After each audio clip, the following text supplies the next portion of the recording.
Hello student. आज का जो टॉपिक है वो heat of neutralisation reaction and heat of neutralisation reaction. ठीक है, ये दोनों टॉपिक पर हम बात करते हैं। बहुत इंपॉर्टेंट टॉपिक है कि न्यूट्रलाइजेशन रिएक्शन क्या होती है और हीट ऑफ न्यूट्रलाइजेशन क्या होता है। ठीक है, देखिए न्यूट्रलाइजेशन रिएक्शन का मीनिंग क्या होता है। बेसिकली हम लोग ये देखते हैं एसिड बेस और साल्ट का जो टॉपिक है उस पर ये आता है। When acid react with base, acid react with base, then salt and water are form, salt and water are formed and even when some energy are also evolved। ठीक है, कुछ एनर्जी भी इसमें इवॉल्व होती है। जैसे हम एसिड और बेस को न्यूट्रलाइज कराते हैं, सपोज करिए एसिड और बेस, इसका हम लोगों ने न्यूट्रलाइजेशन कराया तो यहाँ पर क्या फॉर्म होता है, साल्ट प्लस वाटर का फॉर्मेशन होता है और डेल्टा एच न्यूट्रलाइजेशन जो होता है वहाँ पर कुछ निगेटिव वैल्यू आती है। ठीक है, निगेटिव वैल्यू आती है, ये हीट ऑफ न्यूट्रलाइजेशन होता है। ठीक है, कितनी वैल्यू आएगी इस पर हम बाद में डिस्कस करेंगे। सबसे पहले हम लोग ये डिस्कस करते हैं कि न्यूट्रलाइजेशन होता क्या है। When acid and base are neutralized, then salt and water are formed. This reaction are called neutralization reaction। देखिए एसिड HCl, बेस यहाँ पर क्या है, सॉरी बेस आप यहाँ पर NaOH ले लीजिए और यहाँ पर क्या फॉर्म करेगा, NaCl फॉर्म करेगा और वाटर का फॉर्मेशन होगा। किसका फॉर्मेशन होगा, वाटर का फॉर्मेशन होगा। यहाँ पर कुछ हीट इवॉल्व होगी। ठीक है, क्या होगी, हीट इवॉल्व होगी। जैसे सपोज करिए कि हम लोग H2SO4 से रिएक्शन कराते हैं NaOH की, तो यहाँ पर ये क्या फॉर्म होता है, 2NaCl का फॉर्मेशन होता है और वाटर मॉलिक्यूल्स यहाँ पर इवॉल्व होता है और हीट भी रिलीज होती है। ठीक है, तो ये क्या हुआ, ये न्यूट्रलाइजेशन रिएक्शंस होती है।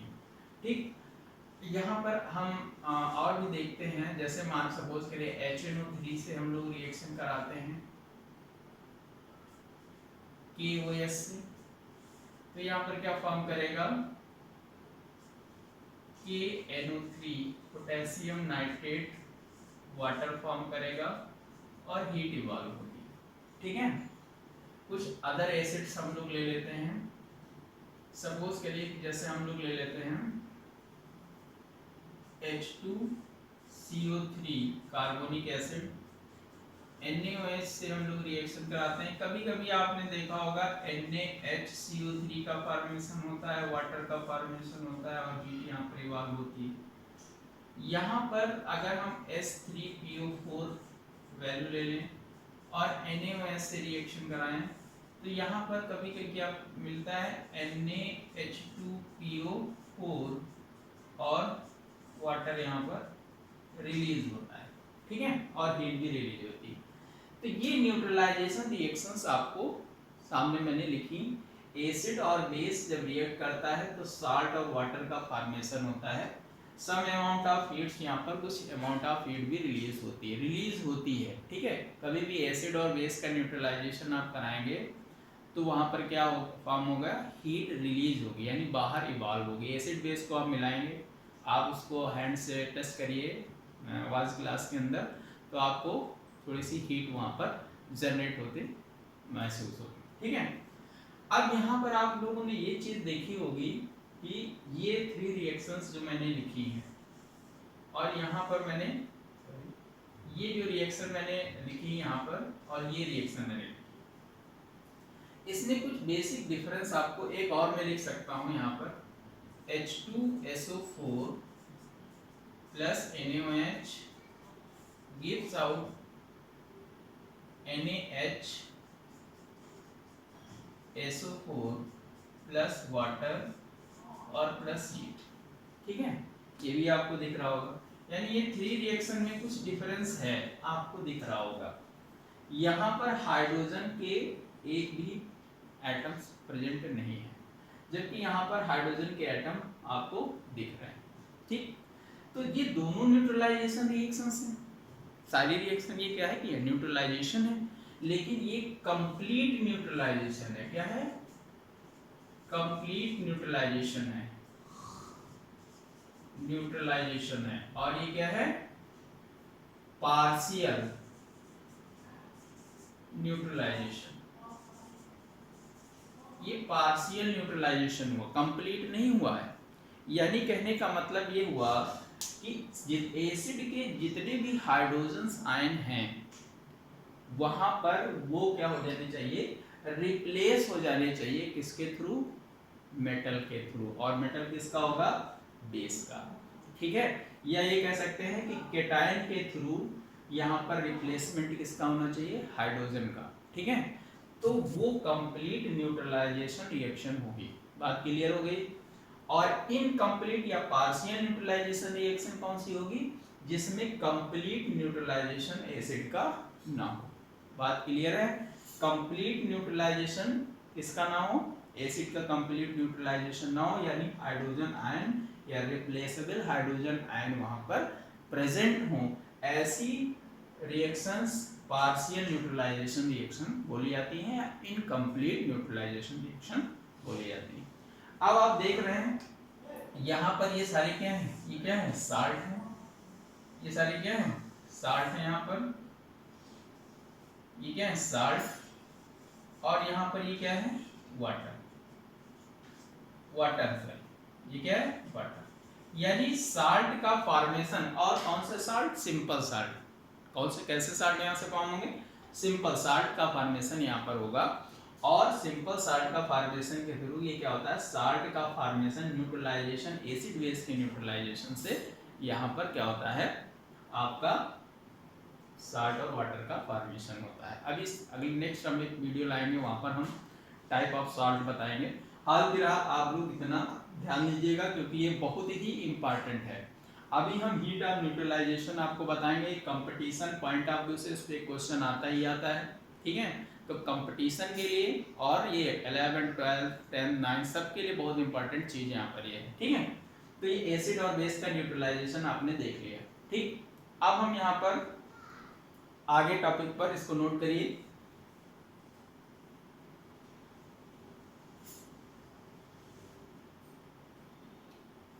ठीक है, नोट कर लीजिए। अब यहाँ पर हम बात करते हैं हीट ऑफ न्यूट्रलाइजेशन की। इसकी heat of neutralisation, heat of neutralisation, heat of neutralisation, heat of neutralisation या एनर्जी भी बोलते हैं इसको। हम लोग डेल्टा एच न्यूट्रलाइजेशन के नाम से जानते हैं। न्यूट्रलाइजेशन, डेल्टा एच न्यूट्रलाइजेशन ऐसे लिखते हैं, न्यूट्रलाइजेशन डेल्टा एच। ठीक है, और ये हमेशा कैसी होती है? एक्सोथर्मिक होती है। कैसी होती है? एक्सोथर्मिक होती है। यानी यहाँ से एनर्जी हमेशा कैसी होगी? रिलीज होगी। ये बहुत इंपॉर्टेंट बात है। ठीक है, अब हीट ऑफ न्यूट्रलाइजेशन क्या होता है? ये बहुत इंपॉर्टेंट है।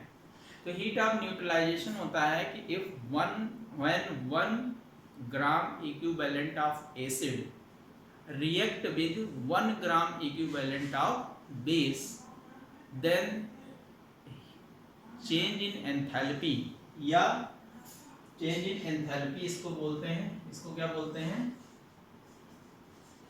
change in enthalpy भी बोलते हैं। ठीक है, then change in enthalpy is called heat of neutralization। बात क्लियर हो गई?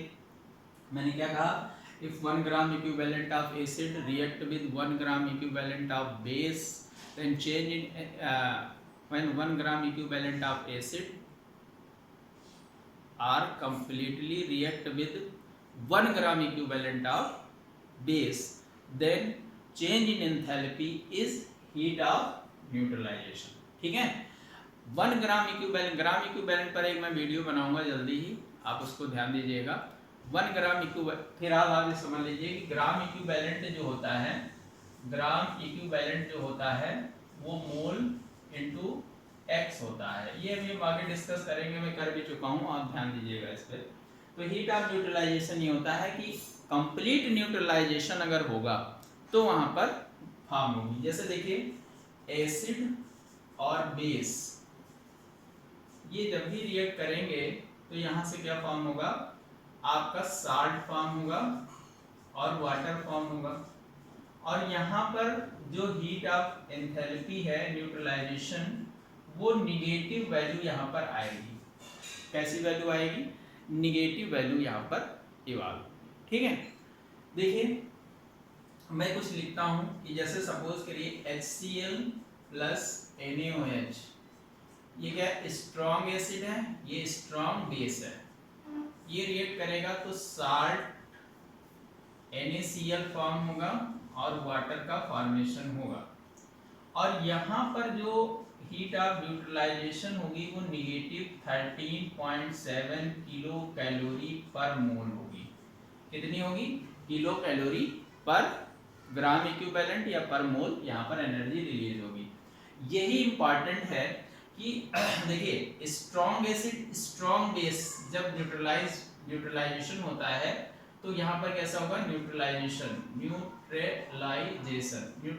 यहाँ पर हम कराएंगे तो यहाँ पर निगेटिव 13.7 किलो कैलोरी पर मोल एनर्जी क्या होगी, रिलीज होगी। ठीक है, अब यहाँ पर एनर्जी जो रिलीज होती है वो स्ट्रॉन्ग एसिड और स्ट्रॉन्ग बेस से एनर्जी रिलीज होती है। जैसे सपोज करिए देखिए अगर मैं HNO3 और NaOH या KOH से रिएक्शन करा दूं, ये भी स्ट्रॉन्ग एसिड है, तो यहाँ पर क्या होगा KNO3 प्लस H2O और डेल्टा H न्यूट्रलाइजेशन कितना होगा, निगेटिव 13.7 किलो कैलोरी पर मोल, है ना, ये एनर्जी रिलीज होगी।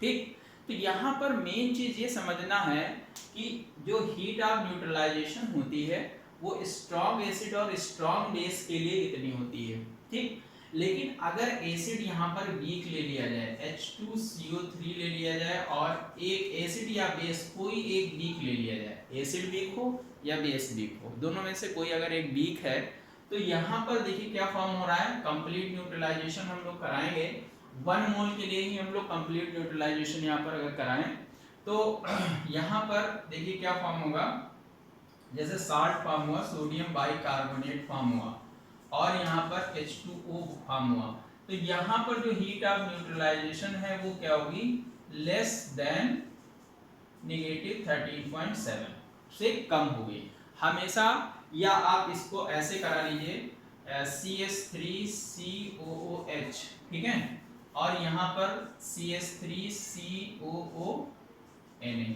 ठीक है। तो यहाँ पर आप देख रहे हैं कि अगर हम लोग वीक एसिड, ये क्या है, वीक एसिड है और ये क्या है, स्ट्रॉन्ग बेस है, कोई अगर एक वीक होता है तो वहां पर जो हीट ऑफ न्यूट्रलाइजेशन होती है वो लेस हो जाती है, 13.7 से हमेशा लेस होगी और हर एक एसिड के लिए इसकी वैल्यू लेस होगी। ये बहुत इंपॉर्टेंट है, इस पर क्वेश्चन बनता है। ये किसके लिए मैंने बोला, 1 मोल के लिए ये बात मैंने बोल दी। ठीक है, बात समझ में आ गई, 1 मोल के लिए बात मैंने यहाँ पर बोली है। तो यहाँ पर हम लोग कुछ पॉइंट लिख लेंगे, यहाँ पर हम लोग कुछ पॉइंट लिखते हैं, अभी इस पर हम आगे और डिस्कशन करेंगे। लिखिए जरा से,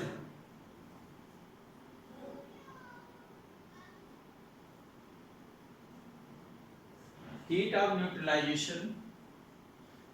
neutralization for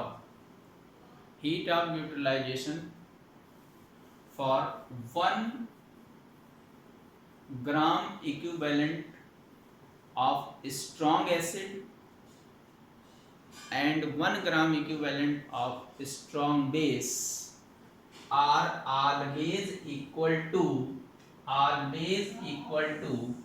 13.7 किलो कैलोरी पर मोल। ये वैल्यू ये कई बार एग्जाम में आया है, इस पर आपको ध्यान रखना है। 1 मोल के लिए होगी, और अगर 2 मोल हुआ तो क्या हो जाएगा, वो बढ़ेगी।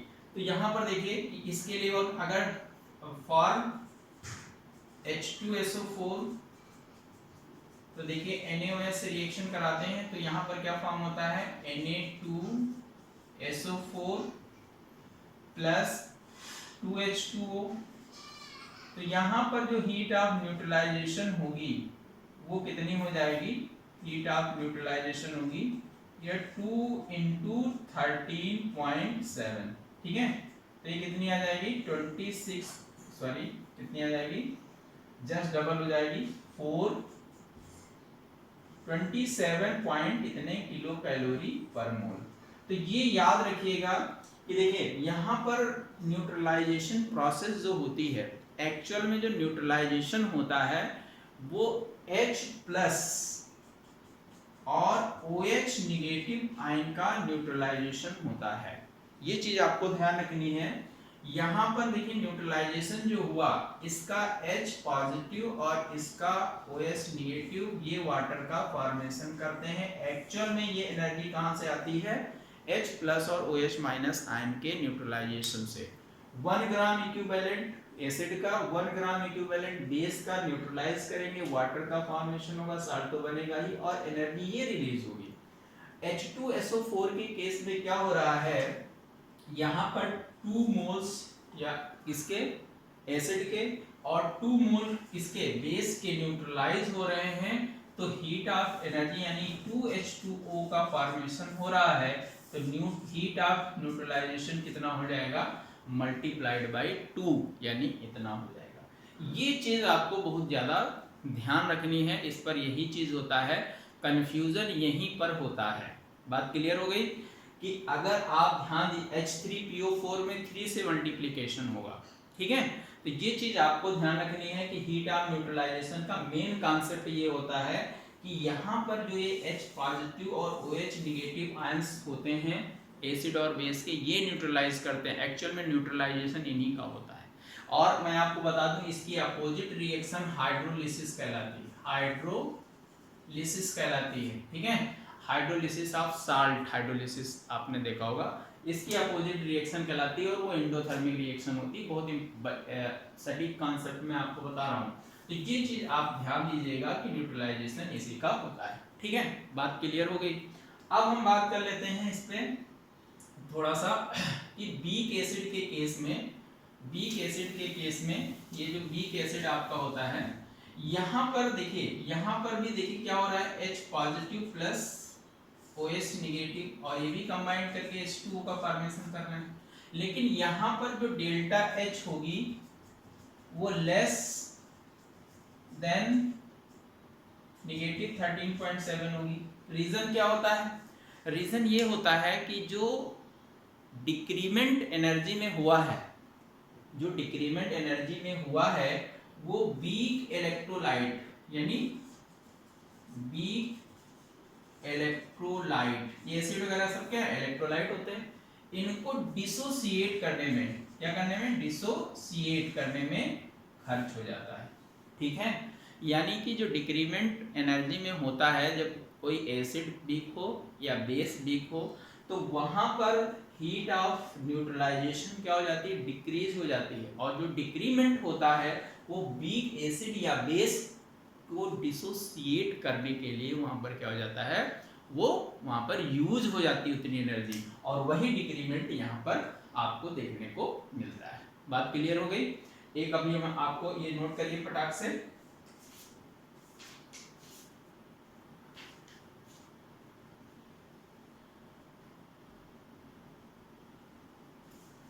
इसमें पॉइंट लिख लीजिएगा, एक पॉइंट नीचे लिख लीजिएगा, इफ एसिड और base become weak, if acid or base become weak, then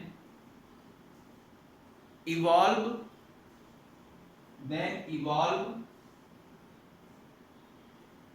heat become less than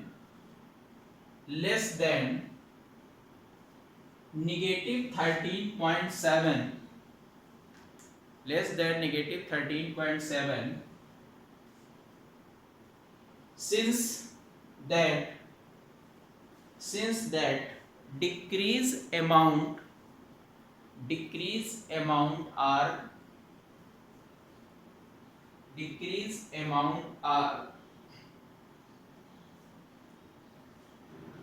used in dissociation of weak electrolyte, dissociation of weak electrolyte। ठीक है, तो वीक इलेक्ट्रोलाइट में डिसोसिएशन में वो क्या हो जाता है, आपका इन्वॉल्व हो जाता है या यूज हो जाता है। ठीक है, अब यहां पर हम लोग एक छोटा सा देखते हैं,